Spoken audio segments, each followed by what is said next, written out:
नमस्कार। कृषि दर्शन कार्यक्रम में सभी किसान भाई बहनों का हार्दिक स्वागत है।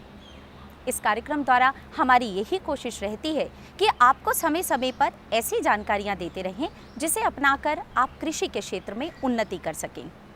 उन्नत बीज, उन्नत फल फूल, उन्नत किस्म के कृषि यंत्र, इन्हीं सब के बारे में हम आपको देते हैं जानकारी। साथ ही रहता है मंडी भाव और आज के इस कार्यक्रम में हम आपको एक विशेष जानकारी और दिखाएंगे। तो आइए कार्यक्रम की शुरुआत करते हैं और देखते हैं सबसे पहले खबरें खेती की।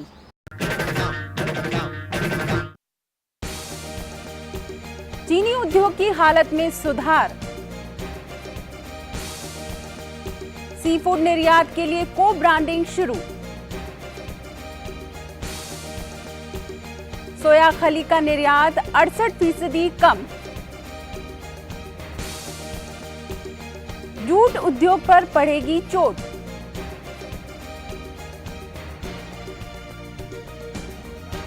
नमस्कार, खबरें खेती की में आपका स्वागत है। मैं हूं रीना रावत। अब खबरें विस्तार से। चीनी उद्योग की हालत धीरे धीरे सुधरने लगी है। चीनी की कीमतों में भी बढ़ोतरी हुई है, जिससे पेराई मिलों का घाटा भी कम हुआ है। भारतीय चीनी मिल संघ के अनुसार चीनी उत्पादन की औसत लागत करीब 33 से 33.5 रुपये प्रति किलोग्राम है, जबकि आमदनी 31 रुपये प्रति किलोग्राम ही है। पिछले एक महीने में चीनी की कीमतों में 2 से 2.5 रुपये प्रति किलोग्राम की बढ़ोतरी से चीनी मिलों की आमदनी में इसी अनुपात में बढ़ोतरी हुई है, जिससे चीनी उद्योग का कुछ घाटा कम हुआ है। वे चीनी उद्योग के हालात में भी सुधार हो रहा है। चालू सीजन में सब्सिडी की घोषणा से पहले कीमत 28.50 रुपये प्रति किलोग्राम थी। कीमतों में आगे भी बढ़ने की संभावना है, जिससे उद्योग सीजन की शुरुआत में हुए उस घाटे को कम कर सकता है। देश के समुद्री खाद्य निर्यात उद्योग को जल्द ही नई ऊर्जा और प्रोत्साहन मिलेगा। समुद्री उत्पाद निर्यात विकास प्राधिकरण उद्यमियों की मदद के लिए जल्द ही को ब्रांडिंग अभियान शुरू करने जा रहा है। देश में समुद्री खाद्य निर्यात उद्योग हर वर्ष की तरह इस वर्ष भी वृद्धि दर्ज कर रहा है। वाणिज्य मंत्रालय के अंतर्गत समुद्री उत्पाद निर्यात विकास प्राधिकरण उद्यमियों की मदद के लिए बड़े पैमाने पर को ब्रांडिंग अभियान शुरू करने जा रहा है, जिससे नियंत्रित बाजारों में समुद्री उत्पादों की साख बढ़ेगी। देश के समुद्री खाद्य निर्यात उद्योग में लघु व मंझोली इकाइयों का दबदबा है और ये उद्योग हर साल 20% की दर से वृद्धि कर रहा है। सोया खली का निर्यात पिछले महीने 68% कम हुआ है, जिसका कारण पेराई की सोयाबीन की कम आपूर्ति का होना है। सोयाबीन प्रसंस्करण संघ के अनुसार फरवरी 2014 के दौरान सोया खली का निर्यात 1.83 लाख टन रहा, जबकि फरवरी 2013 में निर्यात 5.77 लाख टन दर्ज किया गया था। ये पिछले वर्ष के मुकाबले 68.28% गिरावट को दर्शाता है। निर्यात में गिरावट आने की मुख्य वजह सोयाबीन की कम आवक होना माना गया है। चालू वित्त वर्ष की अक्टूबर से फरवरी की अवधि के दौरान निर्यात 24% से घटकर 17.32 लाख टन रह गया, जो एक साल पहले की समान अवधि में 22.77 लाख टन रहा था। भारतीय सोया खली के प्रमुख आयातक देशों में ईरान, जापान, कोरिया और थाईलैंड शामिल हैं। अनाज की भराई के लिए अगले 10 महीनों तक प्लास्टिक के कट्टों के इस्तेमाल की जूट आयुक्त की सिफारिश का जूट उद्योग पर बुरा असर पड़ेगा। अनाज की भराई के लिए अगले 10 महीनों तक प्लास्टिक के कट्टों का इस्तेमाल किया जाए। जूट आयुक्त की इस सिफारिश से जूट उद्योग को नुकसान उठाना पड़ सकता है। केंद्रीय खाद्य मंत्रालय अगर इस सिफारिश को स्वीकार करता है तो भी उसके लिए फायदेमंद साबित होगा। इससे मंत्रालय को प्लास्टिक के कट्टों की 2 लाख गांठें बेचने को मिलेगी, जिनकी कीमत 202.7 करोड़ रुपए है। केंद्रीय खाद्य मंत्रालय के वर्ष 2013 से 14 के रबी सीजन में अनाज की भराई के लिए जूट की बोरियां न मिल पाने की स्थिति से निपटने के लिए प्लास्टिक के कट्टों की खरीद की थी। अनिवार्य जूट पैकेजिंग मटेरियल एक्ट के अनुसार 1987 में लगातार ढील देने से जूट मिलें पहले ही प्रभावित हो चुकी हैं। जूट आयुक्त की सिफारिशों से उद्योग पर भारी चोट पड़ने की संभावना है, जबकि इस समय संपूर्ण मांग पूरी करने के लिए उद्योग की पर्याप्त क्षमता है। खेती किसानी लगभग पूरी तरह मौसम पर आधारित है। इस कारण मौसम की सही जानकारी काफी अहम हो जाती है। मौसम की सही जानकारी होने से किसान अच्छा उत्पादन लेने में कामयाब होगा और इससे आमदनी भी बढ़ेगी। तो आइए अब लेते हैं मौसम की जानकारी। मौसम विज्ञान विभाग के अनुसार अगले 24 घंटों के दौरान जम्मू कश्मीर के पहाड़ी भागों में बर्फबारी होने की संभावना है। हिमाचल व उत्तराखंड में बादल छाए रहेंगे व कहीं कहीं बारिश के आसार हैं। झारखंड, उड़ीसा के मैदानी भागों में मौसम साफ रहेगा। छत्तीसगढ़ में बादल छाए रहेंगे। पंजाब, हरियाणा, उत्तर प्रदेश में मौसम साफ रहेगा। किसान भाइयों को सलाह दी जाती है कि टमाटर के फलों को फली छेदक कीट से बचाव के लिए किसान खेतों में पक्षी बसेरा लगाएं व कीट से नष्ट फलों को इकट्ठा कर जमीन में दबा दें। साथ ही फल छेदक कीट की निगरानी के लिए फेरोमोन प्रपंच 2 से 3 प्रपंच प्रति एकड़ की दर से लगाएं। ये लो और बताओ। बस। अरे ये क्या भैया जी, बस इतनी सी रासायनिक खाद? किसानी छोड़ रहे हो क्या? किसानी नहीं, नादानी छोड़ रहे हैं। मिट्टी की जांच कराई है। अब तो लालाजी जितनी जरूरत है उतने ही उर्वरक खेत में डालेंगे। हाँ, किसान भाई आज ही अपने जिले की नजदीकी भूमि परीक्षण प्रयोगशाला में मिट्टी की जांच जरूर करवाएं और मिट्टी में पोषक तत्व, नमी व पौधे के विकास को देखते हुए केवल जरूरत के अनुसार ही पोषक तत्व डालें। और हाँ, मिट्टी में गंधक, जस्ता, बोरोन जैसे सूक्ष्म पोषक तत्वों का पता लगाना भी न भूलें। उर्वरक और जैविक खाद के सही उपयोग से भूमि का उपजाऊपन बनाए रखें, उत्पादकता बढ़ाएं, खर्चा घटाएं और बहुमूल्य विदेशी मुद्रा बचाने में भी सहयोग दें। और हाँ, धीमी गति से नाइट्रोजन उपलब्ध कराने वाले उर्वरकों जैसे नीम लेपित यूरिया को प्राथमिकता दें और यूरिया का पत्तों पर छिड़काव करें। अरे वाह, तू तो सचमुच समझदार हो गया रे। अधिक जानकारी के लिए संपर्क करें जिला कृषि अधिकारी या किसान कॉल सेंटर। देश की विभिन्न मंडियों में जिंसों के भाव से रूबरू होते हैं, क्योंकि मंडियों में चल रहे दाम की सही जानकारी ही आपकी मेहनत के सही दाम दिलवाएगी। आइए देखते हैं मंडी भाव। आइए एक नजर डालते हैं खरीफ फसलों के 2013-14 के न्यूनतम समर्थन मूल्य पर। धान कॉमन 1310 रुपए प्रति क्विंटल, धान ग्रेड ए 1345 रुपए प्रति क्विंटल, ज्वार हाइब्रिड 1500 रुपए प्रति क्विंटल, ज्वार मलडंडी 1520 रुपए प्रति क्विंटल, बाजरा 1250 रुपए प्रति क्विंटल, मक्का 1310 रुपए प्रति क्विंटल, रागी 1500 रुपए प्रति क्विंटल, अरहर 4300 रुपए प्रति क्विंटल, मूंग दाल 4500 रुपए प्रति क्विंटल, उड़द 4300 रुपए प्रति क्विंटल, कपास मध्यम स्टेपल 3700 रुपए प्रति क्विंटल, कपास लंबा स्टेपल 4000 रुपए प्रति क्विंटल, मूंगफली 4000 रुपए प्रति क्विंटल, सूरजमुखी 3700 रुपए प्रति क्विंटल, सोयाबीन काली 2500 रुपए प्रति क्विंटल, सोयाबीन पीली 2560 रुपए प्रति क्विंटल, तिल 4500 रुपए प्रति क्विंटल, राम तिल 3500 रुपए प्रति क्विंटल। अन्य फसलों के 2013-14 के न्यूनतम समर्थन मूल्य पर एक नजर। नारियल मिलिंग 5250 रुपए प्रति क्विंटल, नारियल कोपरा बॉल 5500 रुपए प्रति क्विंटल, सूखा नारियल 1425 रुपए प्रति क्विंटल, जूट 2300 रुपए प्रति क्विंटल और गन्ना 210 रुपए प्रति क्विंटल। अब कमोडिटी से जुड़ी कुछ खबरें। दलहन के क्षेत्र में दालों की आवक कम रह जाने के कारण उड़द, तुअर, मसूर, काबली चने, गेहूं व चावल में मंदी का रुख रहा व सोयाबीन में तेजी दर्ज की गई। किराना में इलायची मांग कम आने से तेजी बोल गई। तिलहन में सरसों का दाम मंदा रहा। रुई, कपास, ऊन आदि में आने वाले दिनों में तेजी के आसार हैं। बाकी जिन्सों में मिला जुला रुख रहेगा।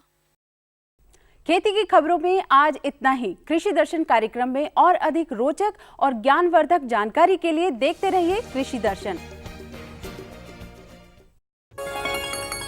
किसान भाइयों, कृषि उत्पादन बढ़ाने के लिए नवीनतम वैज्ञानिक तरीकों को जानना अत्यंत आवश्यक है। इसी बात को मद्देनजर रखते हुए कृषि जगत से जुड़े हुए विभिन्न संस्थान समय समय पर सम्मेलनों, मेलों का आयोजन करते रहते हैं। पिछले दिनों ऐसी ही एक किसान गोष्ठी का आयोजन किया गया करनाल में। तो आइए देखते हैं इसी किसान गोष्ठी पर एक रिपोर्ट।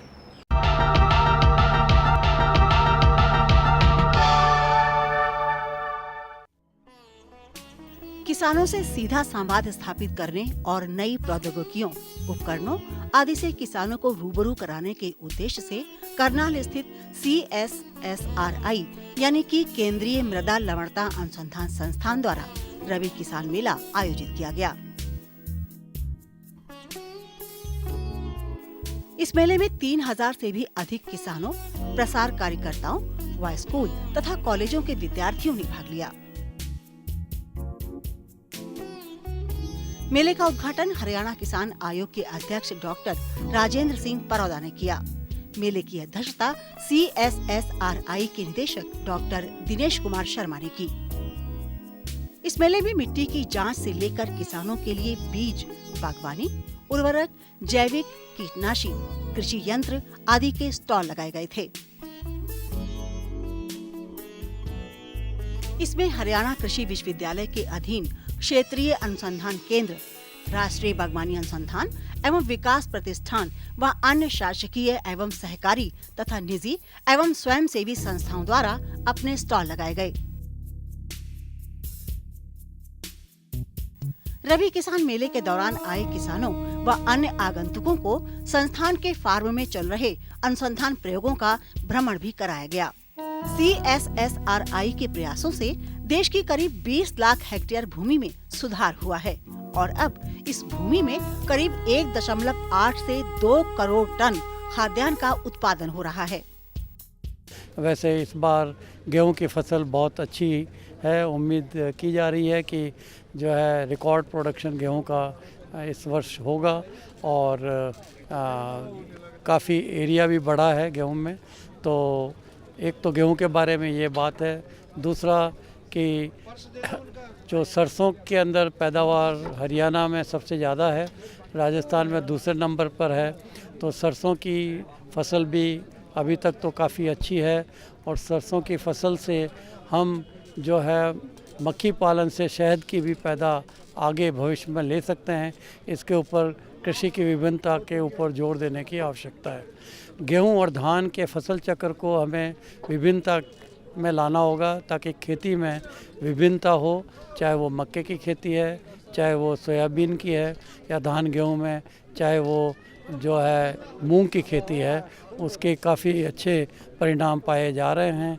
इसके अलावा जो है हमें अब फसल चक्र के अंदर ये भी देखना होगा कि कौन कौन सी और फसलें हैं जिनसे किसानों को ज़्यादा फ़ायदा हो, चाहे वो फल की किस्में हैं या फिर सब्जियां हैं या फिर फूल हैं। इनकी जो है उत्पादकता से किसानों को काफ़ी फ़ायदा हो सकता है। किसानों को बाज़ार से जोड़ने की आवश्यकता है और उसके ऊपर हमें काफ़ी उम्मीद है कि नई युवा पीढ़ी आगे आकर के कृषि में जो है वो और उन्नति करेगी। केंद्रीय मृदा लवणता अनुसंधान संस्थान में जो आज मेला का आयोजन किया जा रहा है, उसका मुख्य उद्देश्य कि जो भी नई तकनीकी हैं, नई जानकारियां हैं, वो किसानों तक पहुंचाएं। क्योंकि यहाँ आप देख रहे हैं 3000 के करीब किसान आए हुए हैं और 800 के करीब स्कूल के बच्चे आए हुए हैं। तो उनको जानकारी देना बहुत ही आवश्यक है, क्योंकि जो स्कूल में बच्चे पढ़ रहे हैं वो भविष्य के नागरिक हैं और उनको नई नई तकनीकी जानकारी मिले। इस मेले का पहला तो ये उद्देश्य है। दूसरा, जो भी यहाँ तकनीकी आपको इंस्टॉल दिखाई गई हैं अलग अलग विभाग की और अलग इंडस्ट्री की, उससे आपको जानकारी मिले। तीसरा, जो हमारी संस्थान ने धान की वैरायटी विकसित की हैं, विशेषकर CSR 30 और CSR 36, उसका बीज हम यहाँ वितरण कर रहे हैं। देखिए कितनी लंबी लाइन है, और उसको हम उम्मीद करते हैं कि सभी किसानों को बीज मिले। और दूसरी और वैरायटी हैं पूसा 11 से 21, उसका भी हमने सीड का इंतज़ाम किया है, जिससे किसानों की आमदनी बढ़े। और ज़्यादा से ज़्यादा हम चाहते हैं कि जो ये सीड है वो सब किसानों को मिले।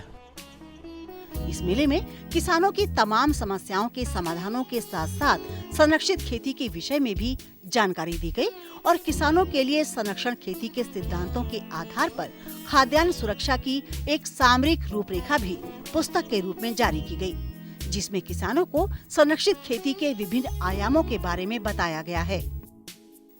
मेले में किसानों से सीधा संवाद स्थापित करने के उद्देश्य से एक किसान गोष्ठी का आयोजन भी किया गया। इस गोष्ठी में किसानों ने अपने सवाल विशेषज्ञों के सामने रखे, जिनके जवाब भी विशेषज्ञों द्वारा दिए गए।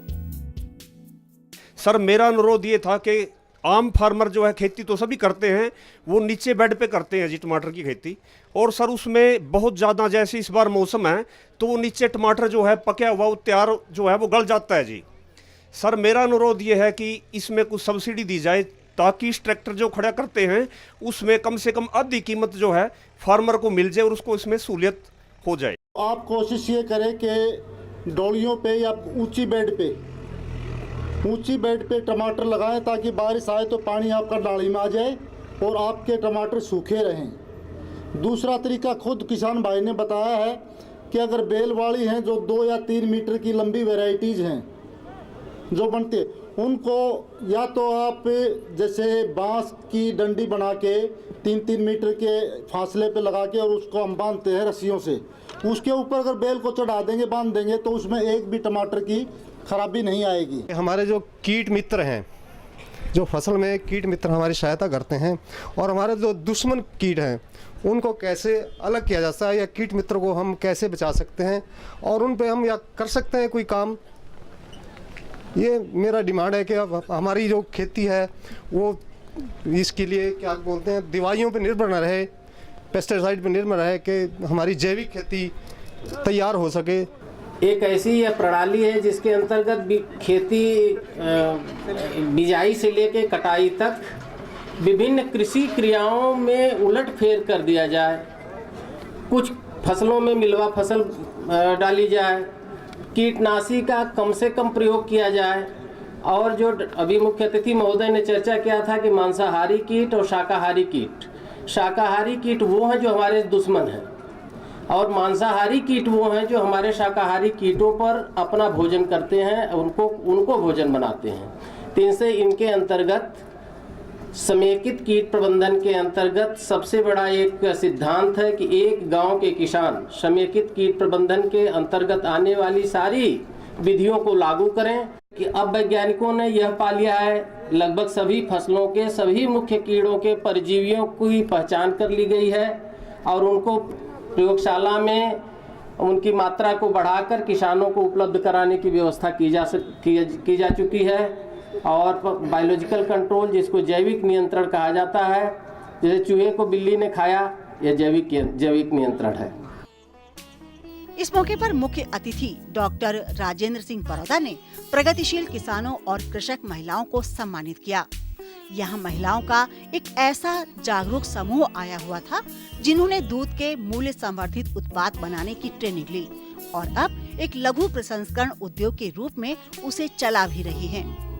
वैसे तो NDRI में बहुत सारी महिलाओं को ट्रेनिंग दिलवा चुके थे आसपास की, लेकिन ग्रुप के रूप में कोई उभर के नहीं आया। इंडिविजुअल करने के लिए औरतें तैयार हैं, लेकिन इस तरह की जानकारी उनके पास इतनी नहीं है कि वो आगे बढ़ सकें। लेकिन जब हम 7 महिलाओं ने और अलग अलग धर्म से और अलग अलग बिरादरी से इकट्ठी हुई, हमें 1 साल लगा अपने विचार को मिलाते हुए, आपस में मिलते हुए। पहले साल में थोड़ी दिक्कतें हमें ज़रूर आई, लेकिन दूसरे साल ही हमारा जो भी काम है, गांव से दूध इकट्ठा करना, दूध इकट्ठा करके उसका प्रोडक्ट तैयार करना, जैसे पनीर, खोवा, दही, मक्खन, देसी घी और बर्फ़ी, उसको तैयार करके बेचना। शुरुआत की मुश्किल थी मार्केटिंग की, लेकिन हमारी बहनों ने सोच लिया कि उस मार्केटिंग की मुश्किल को हम कम कर सकते हैं। शहर तक आई, घरों में, दुकानों में अपना अपना प्रचार किया, अपने कार्ड छपवाए और डॉक्टर A.K. सिंह की सहायता से हम टीवी और अखबारों में आए और मैगजीन में आए। मैं आज ये अवार्ड मिला है भाई कुलदीप सिंह धारीवाल का साथी होने के नाते, और जो ये कार्यक्रम है कृषि दर्शन, मैं हर रोज़ इसको देखता हूँ और इससे मैं तो ये कहूँगा कि सभी किसान भाइयों ने देखना चाहिए और इससे बहुत ही खेती के प्रति हो या पशु पालन के प्रति हो बहुत ही ज्ञान बढ़ता है। ये कृषि दर्शन प्रोग्राम बहुत अच्छा प्रोग्राम है। और रही बात मेलों की, मैं तकरीबन सभी मेले देखता हूँ, लुधियाना तक जाकर हिसार और करनाल में जो भी मेला लगता है, लेकिन इसमें जो एक ही ये सब जो साइंसदान ये साइंटिस्ट बताते हैं कि सब्जियों की तरफ ध्यान दो, ये तो बात सब्जियों के बारे में बीज भी ज्ञान भी देते हैं, सब कुछ करते हैं। इस मेले में तो हर साल में आते हैं, भी बहुत अच्छी अच्छी बातें सुनते हैं, भी खेती बाड़ी के उसमें डॉक्टर बहुत अच्छी अच्छी बातें करते हैं। लवणीय भूमि सुधार व छोटे तथा मंझौले किसानों की आजीविका सुनिश्चित करने के लिए CSSRI कई दशकों से काम कर रहा है और संस्थान का उद्देश्य किसानों के हाथ में प्रतिदिन नकद पहुंचाना है। ऐसी फसल प्रणाली पर कारगर कार्य हुआ है। संरक्षित खेती आज की जरूरत बन गई है और केंद्रीय मृदा लवणता अनुसंधान संस्थान ने इस जरूरत को पूरा करने और किसान हितैषी शोध में बेहद सार्थक योगदान दिया है।